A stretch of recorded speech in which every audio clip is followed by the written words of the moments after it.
Tere armsad! Ma loodan, et olete kenasti jõulupidustustest toibunud ja valmis juba uut aastat vastu võtma. Aga täna ma sooviksin teile rääkida hoopis ema ja tütre hingeühendusest ja just nimelt hingeühenduse tervendamisest.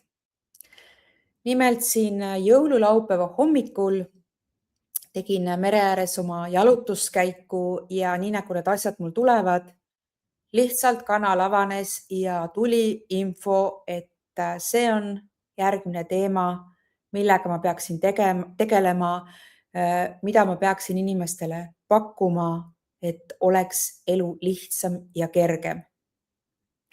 Ja miks me räägime täna just nimelt ja miks mina räägin täna just emast ja tütrest, sest ma olen ise siis tütar oma emale ja teinud palju energiatööd temaga ja mina olen siis ema oma tütrele, kellega samuti on palju tehtud energiatööd.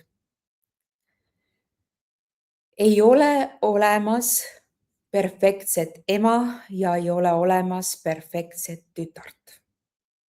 On ainult meie vaatenurgad, meie reageeringud, meie uskumuste süsteem. Meil ei ole kunagi mingit kindlat manuaali, kuidas olla ema, mida teha. Me oleme ainult meie ise. Ja paraku see versioon meist endast, kes me oleme, ei pruugi olla väga ilus, ütleme nii.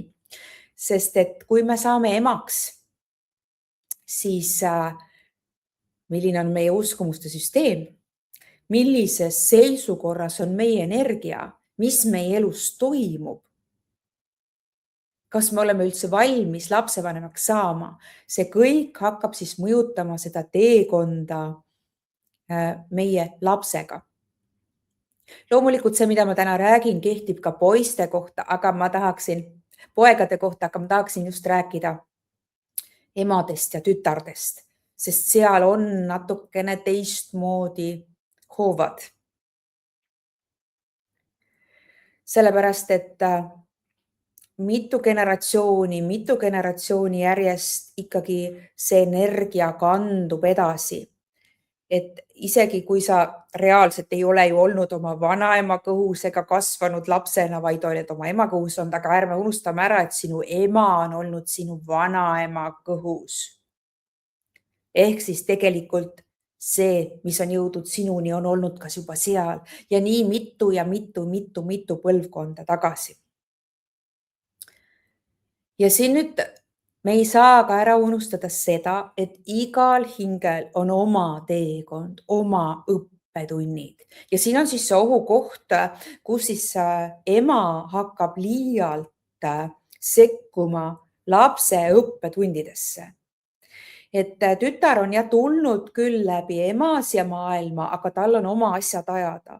Ja nüüd, kui ema on jällegi oma elus leidnud, et minu elu on see mu tütar, see ongi see minu laps, et see on elu mõte, see on elu tähendus, siis siin on see ohukoht, et sellel lapsel, nüüd sellel tütrel ei ole võimalik elada normaalselt oma elu, sest ema domineerib, kontrollib või väga tugevasti siis ka energeetiliselt mõjutab, kui ta võib isegi hambad risti eemalduda oma tütrest, siis see energia on seal kohal. Ja seal võivad siis tekkida sellised asjad, et ema ja tütre vahelised suhted lähevad mingi hetk väga-väga hulluks, et ei olegi võimalik seda lahendada. Ja siin on võib-olla ka siis seda süüdistamise poolt, et ema võib näiteks leida, et issand jumal, mu tütar on siin elus täiesti läbi kukkunud, ta ei saa mitte millegiga hakkama, ta peaks tegema seda, aga vot ta ei tee ja mina tean ju paremini ja mul on nii suur elukogemus ja ma tean täpselt, mis tööd ta peaks tegema, kuidas ta peaks enda eest hoolitsema, milline mees tal peaks olema ja üleüldse, et ta teeb kogu aeg nagu valesid valikuid. Ja seal vastas on siis tütar, kes tahab väga oma emaga läbi saada, aga see ei õnnestu, kuna ema on nii domineeriv ja arvab siis teadvat paremini, mida tütar tahab. Seal on siis jama kohe majas. Ja loomulikult on ka siis igasugused vastupidised versioonid, et just, et see tütar tunneb ära, et jumal hoidku, mind tahetakse, minu energiat tahetakse kaaperdada, minu elu tahetakse kaaperdada ja see tekitab väga-väga suuri pingeid. Sest et kui me vaatleme ema ja tütart, siis ema armastus tütre vastu on alati olemas. Isegi kui suhted on täiesti metsas, isegi kui ema võib öelda, ma vihkan oma last jutumärkides või tütar ütleb, et ma vihkan oma ema jutumärkides, siis see armastuse element on olemas. Ta on lihtsalt nii peitu pandud, sest seal võib olla siis solvumist, vihastamist, süüdistamist, et mis siis segavad selle kõik ära, nii et me ei näe sinna sügavale, sinna taha. Aga mina ütlen isiklikult, et ema ja tütre suhet on võimalik täiesti hingetasandil, seda hingeühendust on võimalik tasakaalustada, et inimesed hakkavad normaalselt läbi saama. Siin muidugi peab olema siis kahepoolne soov, aga kui juba üks pool hakkab sellega tööle, siis ka sealt on võimalik teha suurt läbimurret. Ja kui me vaatleme seda hingeühendust, siis see algab juba, eks ole, eostamise hetkest. Hästi palju nüüd siis sõltub, mis siis toimub ema elus, kui siis tütar on veel ema kõhus ja seejärel siis, kui ta sünnib kuni sinna 7. eluaastani, mis siis emaga seal toimub, sest et sealt siis tütar nopib kõike enda ellu, mida ta siis kaasa võtab tahtmata või siis tahtlikult. Selles mõttes, et ütleme niimoodi, et mõned asjad on ju alati ilusad, mida me siis tahame oma ema omadusi, ema uskumuste süsteemist kaasa võtta, aga võib ka olla nii palju jama, mida sa teadliku teadvuse ja mõistusega saad aru, et ma ei taha olla selline ja siis sa saad aru, et issand, ma olen ikka nagu mu ema, sest see on tulnud energiaga lihtsalt kaasa. Ja siis sa alustad seda võitlust selle vastu, kuigi tegelikult peaks seda lihtsalt puhastama ja puhastama ja puhastama, et sul ei oleks siis seda ema energiat nii palju kaasas, et sa saaksid ise kõiki oma õppetunde ja muid asju siis õppida. Järgmine etapp, mida me saaksime vaadelda, on siis tütar seal 7. eluaastast ja võtame siis selle vahemikku, kui algab menstruatsioon. Vot seal menstruatsiooni alguse ajal toimub siis teistsuguseid plahvatusi, kus siis tütar hakkab ema energiast eemalduma. Aga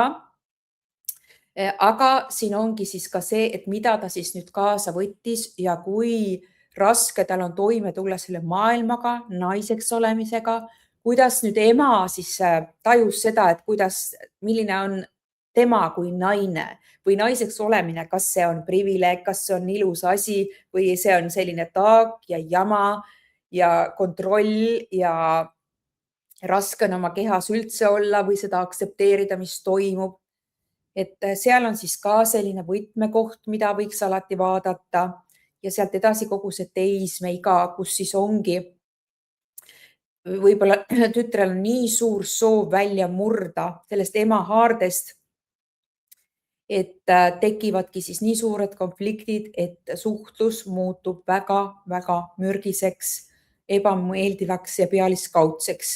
Kuna seal tekib siis see, et ema isegi kui ta püüab eemalduda, püüab aktsepteerida, püüab aru saada, siis laps on juba aetud niivõrd nurka.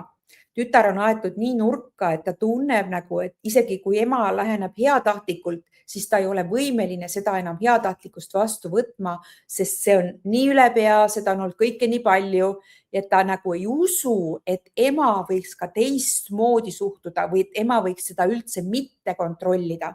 Et see on nagu selline kindel nagu sein ees, et vot, mu ema ongi selline ja ma siit ei saagi edasi, et seal on siis see ohukoht. Vahel ongi siis see, läheb see teise periood mööda, et tütar saab täiskasvanuks ja need suhted leebuvad jälle, sest me oleme ikkagi mõistlikud inimesed, ka mõistusega teeme asju ja hoiame need suhted siis sellise piiri peal. Et seal võib me tunnetada küll konflikte, igasuguseid näiteks jamasid, aga oleme viisakad, käime ikkagi sünnipäevadel, seltskondades, kõik koos, et kõik on tore. aga midagi seal foonil ikkagi on ja võib siis juhtuda, et mõne asi trigerdavad, ükskõik kas siis ema, et ema hakkab süüdistama oma täiskasvanud tütart mingites asjades või vastupidi, siis täiskasvanud laps hakkab süüdistama oma ema mingites asjades, mis tunduvad siis nii realistlikud, nii tõesed, aga tegelikult on see lihtsalt siis puhas energia, mis ärkab kusagilt üles ja midagi toimub. Aga no loomulikult me ei vaatle siin ka ainult seda, et siis need suhted on koledad ja õudsad ja tülid ja jamad. Siin võib olla hoopis teine nurk. Et mida siis ka minu perekonnas on näha olnud, on siis just pigem see selline liigne klammerdumine. Et sa nagu kogu aeg saad nii hästi läbi oma tütrega või tütar siis sinuga, et teie suhtlus on sedavõrd tihe ja sedavõrd põimunud, et see isegi varjutab ära siis pereelu või muud suhted tütre elus või siis ema elus. Et on siis, et räägitakse telefonis või kokku mitmeid kordi päevas või saadakse kogu aeg kokku või ollaksegi, et nagu sellel tütrel siis oma pereelu langeb natukene isegi kõrvale, kui vaadata, või siis kui ema või kas ema on näiteks võib-olla üksinda jäänud, et on kõrvalt isa on võib-olla lahkunud ja siis tütar tunnetabki, et issand, ma peaks olema emale toeks ja siis ema haarab nagu kõik selle, et see kogu elu keerleb edasi ümber siis tütre elu või uuesti ümber selle tütre elu, mis kõrvaltvaatajale võib tunduda, et oi, kui ilus suhe sul emaga on, aga kas see peab olema nii tihe, kas see peab olema nii põimunud, see on nüüd omaette küsimus.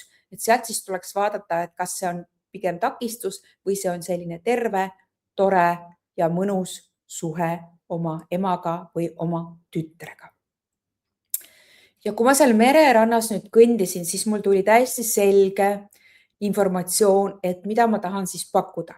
Mina tahangi pakkuda ema ja tütre hingeühenduse tervendamise sessiooni, ütleme niimoodi.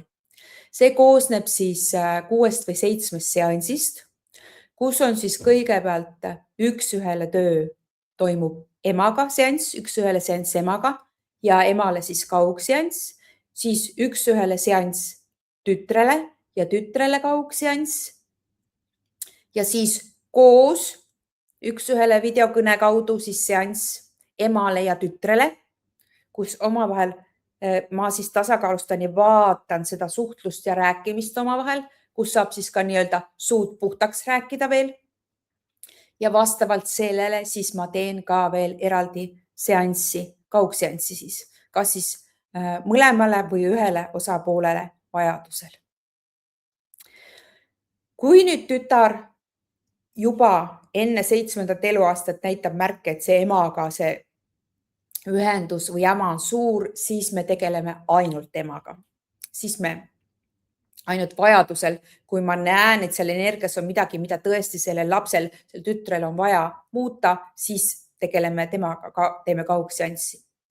Kui laps on nüüd üle 7. eluaasta või on teismeline, loomulikult, kui ta on nõus üldse tulema minuga rääkima läbi ekraani, et see jääb täiesti konfidentsiaalseks, mida meie omavahel räägime, seda ma ei räägi eluilmaski emale edasi ega kellegile ja vastupidi ka, ema jutud ei lähe tütrele edasi, sellest saame aru.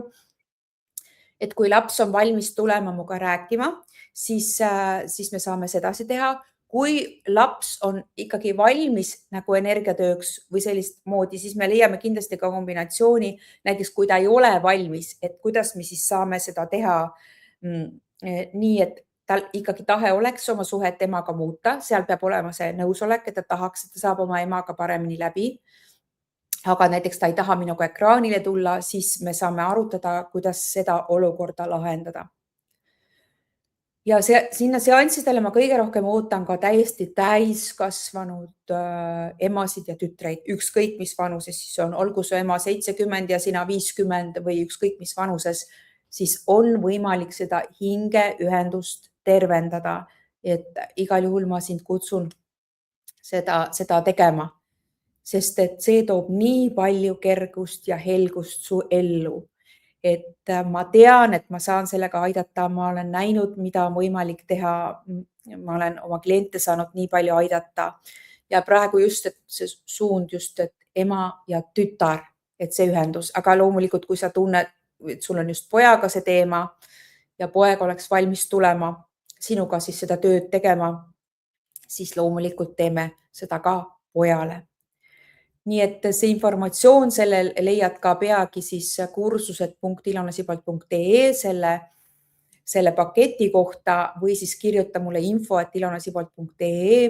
Me teeme kindlasti enne 15-minutilise kõne või siis suhtleme meili teel, et saada aru, kas see on midagi sulle, kas see on just see, kus ma saan sind kõige paremini toetada.